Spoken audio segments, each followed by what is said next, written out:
Number 1.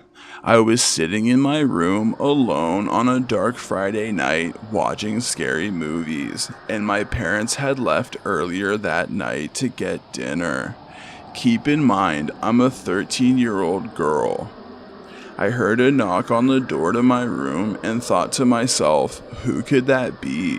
I was home alone, and even if someone else was home, no one I live with understands the concept of privacy.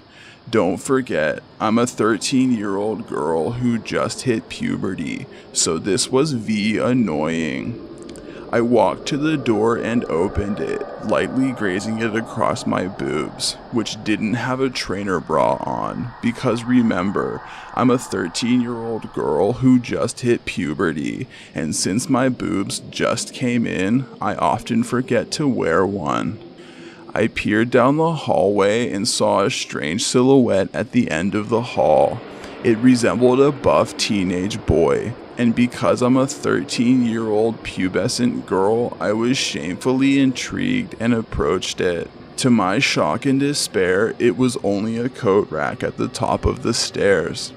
I'm sure you can understand my frustration. Being a 13-year-old girl discovering her body for the first time, all I want in life is steamy buff ghost sex.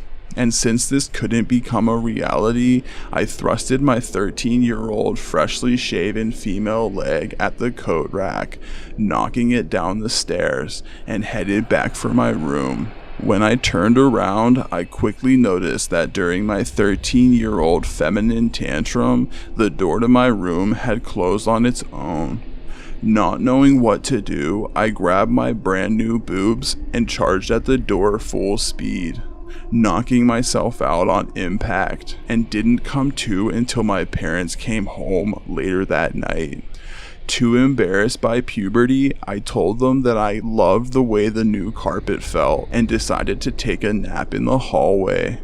My father chalked it up to my recent coming of age, as he doesn't understand the inner workings of a typical 13-year-old girl, and he did recently redo the carpeting just before my 13th birthday, and my mother doesn't really care for me, so she just didn't pay attention in the first place. I'll never forget the horrors of that night as a 13-year-old pubescent girl.